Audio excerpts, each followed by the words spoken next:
নমস্কাৰ বন্ধুসকল, আজি প্ৰজ্ঞান ইউনিভাৰ্ছ চেনেলত আপোনালোকক সকলোকে মই স্বাগতম জনাইছোঁ, য'ত আমি আপোনাক জ্যোতিষৰ সৈতে জড়িত আচৰিত গোপন কথা আৰু সমাধান কওঁ। আজি আমি লৈ আহিছোঁ পূৰ্বপুৰুষৰ সপোন শুভ নে অশুভ। প্ৰিয় দৰ্শক, সপোন বিজ্ঞানৰ মতে আমাৰ সপোন কিছু অৰ্থ নিশ্চিতভাৱে আছে। বহু সময়ত এই সপোনবোৰে আমাক গুৰুত্বপূৰ্ণ বাৰ্তা দিবলৈ বা কোনো বিশেষ সংকেত আমাৰ দৃষ্টি আকৰ্ষণ কৰিবলৈ আহে, কিন্তু তথ্যৰ অভাৱত আমি প্ৰায়ে এই সংকেতবোৰ বুজি নাপাওঁ। এনে বহু সপোনৰ ভিতৰত এটা হ'ল পূৰ্বপুৰুষৰ সপোন দেখা।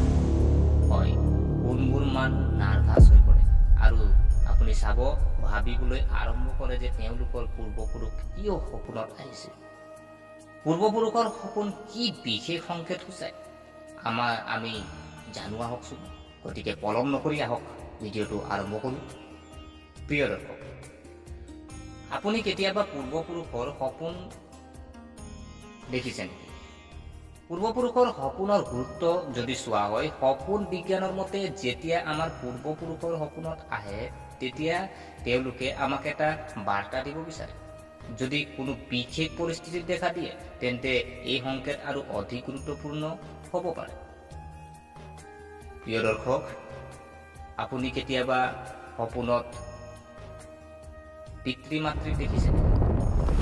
যদি কোনো ব্যক্তিয়ে সপোনত নিজৰ মাতৃ বা পিতৃ মাতৃক দেখে তেন্তে সপোন বিজ্ঞানৰ মতে ইয়াক শুভ লক্ষণ বুলি গণ্য কৰা হয়।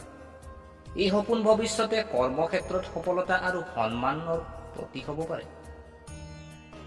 যদি কোনোবাই সপোনত কোনো মাতৃ আত্মীয়ক দেখা পায় তেন্তে ইয়াৰ অৰ্থ হ'ব পাৰে যে ব্যক্তিজনৰ সেই আত্মীয়জনৰ প্ৰতি এতিয়াও গভীৰ মৰম আছে আৰু তেওঁলোকক হেৰুৱাই পেলাইছে।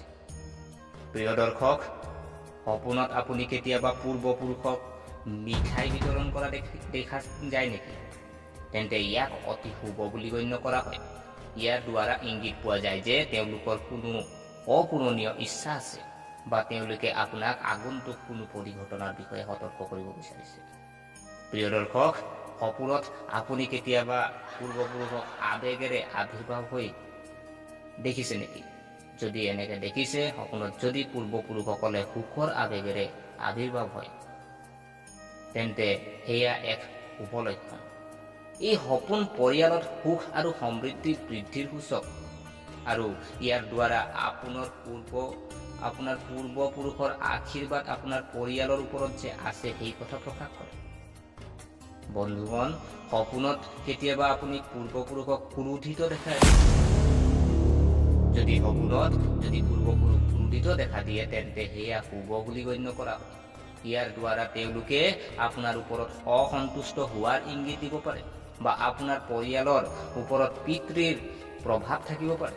এনে পৰিস্থিতিত পূৰ্বপুৰুষৰ শান্তিৰ বাবে বিশেষ আচাৰ ব্যৱহাৰ কৰাটো উপযুক্ত বুলি বিবেচিত হয়। প্ৰিয় দৰ্শক, গতিকে আশা কৰোঁ আপোনালোকে ভিডিঅ'টো চাই ভাল পালে। যদি এই ভিডিঅ'ই আপোনাক কিঞ্চিত মানুহ লাভান্বিত কৰিছে তেনেহ'লে লাইক কৰিব, শ্বেয়াৰ কৰিব আৰু আমাৰ চেনেলটোক ছাবস্ক্ৰাইব কৰি উৎসাহিত কৰিব বুলি আশা ৰাখিলোঁ। পুনৰ লগ পোৱাৰ প্ৰতিশ্ৰুতিৰে আজিলৈ বিদায় মাগিলোঁ। ধন্যবাদ।